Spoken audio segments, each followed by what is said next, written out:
Department of Signs and Wonders. Topic is Theosophy, the New Age movement, among other things. I got some notes. Theosophy could be broadly described as the prototype from which nearly every New Age spiritual movement has followed. And, personally, I doubt if it's all that controversial or an exaggeration on my part to opine that the New Age, broadly speaking, contributes to a fairly wild abundance of make-believe. And as happens, this revival of make-believe is curiously on a swift, exponentially accelerated, trending, mimetic, minor bird mimicked rise, right alongside, in tandem with the exponential emergence of psychic activation amid so many individuals in the broader Wild West. Whether this collision, entanglement, is by accident, design, incidental, intentional, it could seem to most anyone doing their homework as being a bit of an unfortunate thing, if just simply for making research on the subject such a muddy, sloppy mess. It can also seem quite alarmingly, alarming to watch and developed, such as it has, a kind of harmonic to invasion of the body snatchers where, so swiftly so many thousands of well-intentioned folks suddenly adopt the same linguistic viral constructs, ideologies, and favor so many white lies simultaneously that it's often difficult to tell individuals apart from one another just based on what they say to one another. Some might say it might seem like a bit of a cult. Now, I could certainly be wrong, but personally it seems wildly unfortunate to watch while this many authentically gifted individuals seemingly fall victim to a linguistic pandemic and spread it as they have with such vigor as a kind of virus. It's certainly a success story so far as viruses go. Bravo to that. Move away from these notes for a moment. As far as, a pandemic of fairy tales and white lies goes and so on, it's, I don't necessarily have a reason to have an issue with that, people can believe what they want and do what they want and so on. Although, at the same time, it's curious as how the topic, say, of the emergence of an exponential rise in activations of psychic abilities is because of the exponential rise of the fairy tales and so on. It has made researching that topic difficult because of the what you could say the monopoly, the monoplasticity that has bottlenecked all interest in the topic into the New Age movement ideologies. It's and that is what it is, and I adapt to it and make adjustments. But the reason why I'm talking about this is, noticed something that's really not talked about, and apart from people giving critical analysis and just vitriol and being assholes on the subject and so on, bless their hearts, criticizing the movement and not pointing out anything particularly good about it. They just want to talk shit. But it's going to, I'm going to have to go back into the history that the present New Age revival of Theosophy would like to distance itself from, and but it's for a reason that'll turn out. You see, Theosophy was founded in 1875 by Madame Helena Blavatsky, and one can do their own research on her as they like. It's lots out there, and one can learn a lot if they don't cherry pick it. Granted, the subject of Madame Blavatsky and of the founding of Theosophy and so on has been sanitized via selectivity and repeatability and so on. It's selected for what sells and repeated until there's a kind of collective amnesia about the good old dirt and gritty nuance of the history. And that's kind of what I want to talk about for a second. You see, Madame Blavatsky claimed to have channeled messages and received letters from these quote-unquote ascended masters, and who she referred to as the Mahatmas. And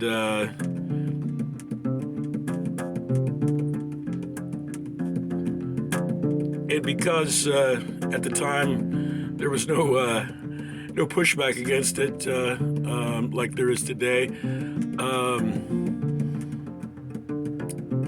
A lot of the content in those messages from the Mahatmas indicated, again, something that the present-day New Age movement would like to distance itself from, in as much as the Mahatmas were fairly specific about this idea that the Aryan race was a superior race. And eventually in the 1920s, the Theosophy was taken over but passed down to this lady, Annie Besant, and she also claimed to receive messages and letters from the Mahatmas and so on. And around that same time, there was this other lady, Alice Bailey, and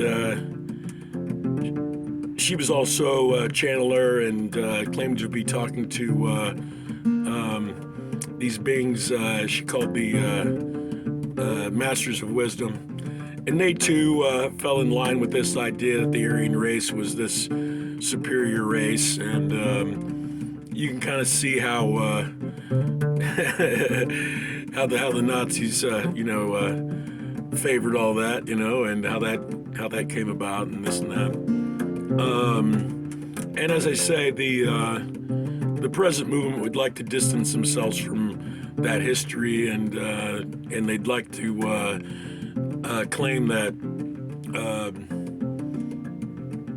largely the reason why those messages came out the way they did and so on was this idea that there was a unfortunate distortion of the transmissions that these ladies received due to cultural biases and so on. At the time, there was what they referred to as a distortion of the transmissions in the channeled material, and that's a convenient way to put it.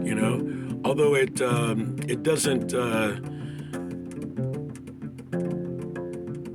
doesn't deal directly with the idea that channeling today might as well have issues with it being potentially distortions of the transmissions related to biases and so on. There's almost a kind of assumption that the channeling that goes on today has been improved on since the days of Alice Bailey and Helena Blavatsky and others. And there's, a lot of connective tissue in between the New Age movement as it is today and that of 1875, and it's a wild west of individuals, and one can look into that and so on. But at any rate, my interest in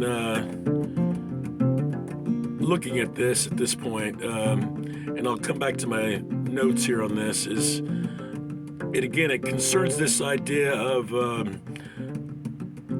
a potential persistent vulnerability in the quote-unquote distortions of the transmissions, as a way to put it. And I just want to pose a what if. And it is, what if much of what channelers regard as a transmission via some archetype or other that they favor is actually far more likely a feedback loop between themselves and the many individuals who mutually share a strong belief and a strong intimacy with the same linguistic constructs, ideologies, and narratives and belief systems with. That is, a transmission feedback loop not restricted by either distance or time, but perhaps arriving via such a scrambled array of distortions that the transmissions are noise, mistaken often for signal. That is, you've got two parties involved in this channeled material, not restricted by either distance or time. One of them is the channeler. The other, and say one of them is a channeler, they have their own beliefs, ideologies, favoritisms towards this and that, and one could say that whatever messages they receive are filtered through that, and so on. And then on the other hand, as active participants in the channeled messages are this array, this sprawl of individual energies who also share a mutual favoritisms towards those same ideologies, belief systems, and narratives, and linguistic constructs, and so on. And so the transmission that takes place and filtered through the channeler in their best efforts to provide sense of the message and so on is a feedback loop. And that could be what's going on, as opposed to what they believe the messages originate from. Or, it's, I could be wrong. I have no basis to know one way or the other. While my life has been, absurdly riddled with high strangeness, I myself have no reason to have a basis that these channelers are receiving messages via the source that they claim they're receiving it from. As a phenomenologist, I'm merely looking at the active players, such as are on the game board, so to speak, during any given session and so on. And for lack of a better way to phrase it,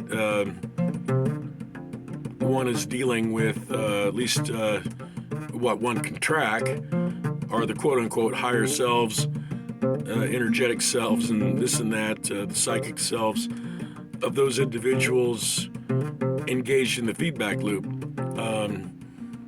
The idea that there's Archangel so-and-so and angels and demons and interdimensional this and that, and all the stuff. It just personally, I don't see a basis for it. So I wonder if, conceivably,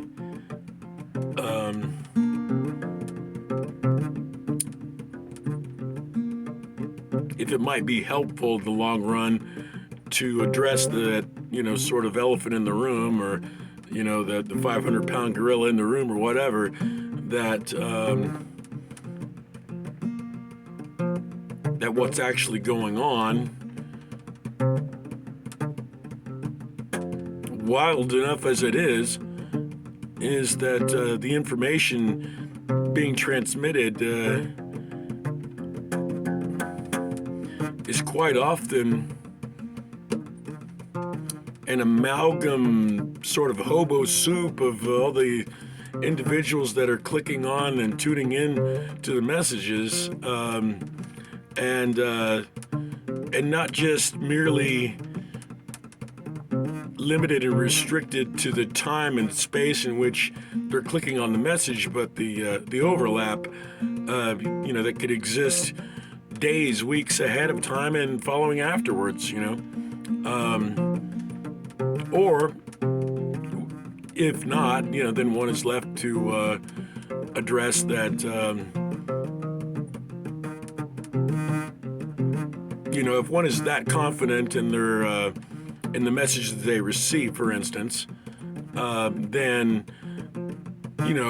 what at that point, what right does anyone have to go and look back at Alice Bailey and Helena Blavatsky and say that their messages were a distortion of the transmission? It's I can see why the if you've got a strong belief system in what you're doing and confident in what you're channeling, then certainly you'd want to distance yourself from something as controversial as saying that the Aryan race is superior. You'd rather say Alice Bailey and others, the Ballards and Helena Blavatsky were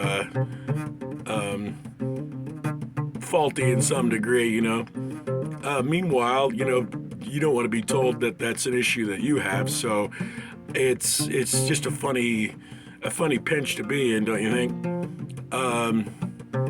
Whereas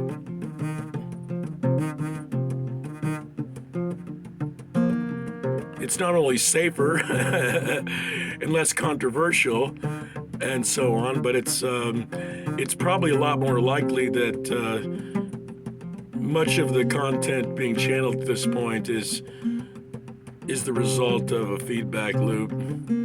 And that's just my opinion. Take it for what it's worth, grain of salt. Call me an asshole, call me a hater or enemy of the state, whatever it is, I'm just an outsider amid outsiders, I in some comical sense, I don't have any. It's a bit ridiculous for me to be too critical of the New Age movement. It's might as well be a film critic, a male film critic who's trying to sit down and take seriously giving a critical analysis of the Barbie movie. It's I'm not the audience that was intended for, and it wasn't written for me, and so it's a bit ridiculous to try to give a critical analysis of it. And it's much that way with this iteration of the Theosophical movement and the New Age movement. It wasn't written for me, and I it's it is what it is. But, I'm sure you all can realize, especially if you're involved in, if this is your livelihood and so on, that, if you're, intellectually humble about it, you can see, like, yeah, it's got the momentum of a wild pony ride, man. I mean, every myth ever conceived of, every myth as yet conceived of, allowed to fit inside a blank space that warps and stretches to fit anything you throw at it, and adapts itself to, of all things, every other belief system, up to including, of course, the favorites of the Bible and this and that, and it starts to look like a silly masquerade party after a while, but if it's up to you how, whatever you want to believe, like I built a bit different, right? Like I hadn't even started school yet, before, like I wasn't even in kindergarten, and I knew with certainty that Santa Claus was actually my mom staying up on Christmas Eve and getting the tools out and putting the bikes together and airing up the tires and wrapping the presents and putting them around the tree and so on, even before kindergarten, I knew, out of the 2 older brothers, 2 older sisters, the aunt and mom I had, I knew such things as I had a 3rd older brother that didn't make it back from the hospital, said he was born without a tongue. That stuck with me. I knew that my father had left my mom and my siblings when I was still in her belly, and I had thoughts in my head that I couldn't tell anybody. I had questions in my head that there was no one I could turn to answer, and I knew that, when my mom took us all to the Baptist church every Sunday, that they, the white lies, they had their own Santa Claus, in the form of Easter bunnies and whatever else they were talking about, and all these adults went into a great deal of effort and pageantry to elaborate upon all these white lies and, make sure the kids sat still to listen to them. And, anyway,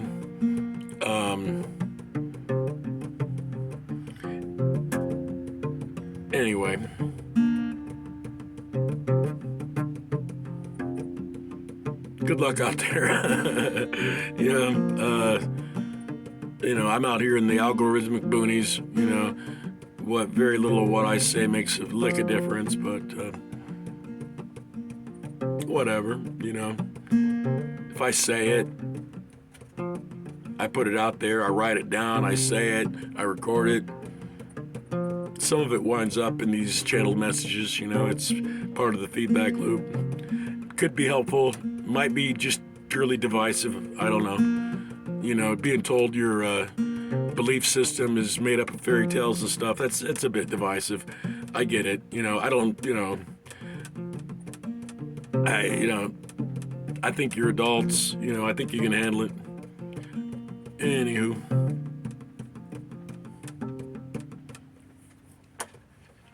Cheers.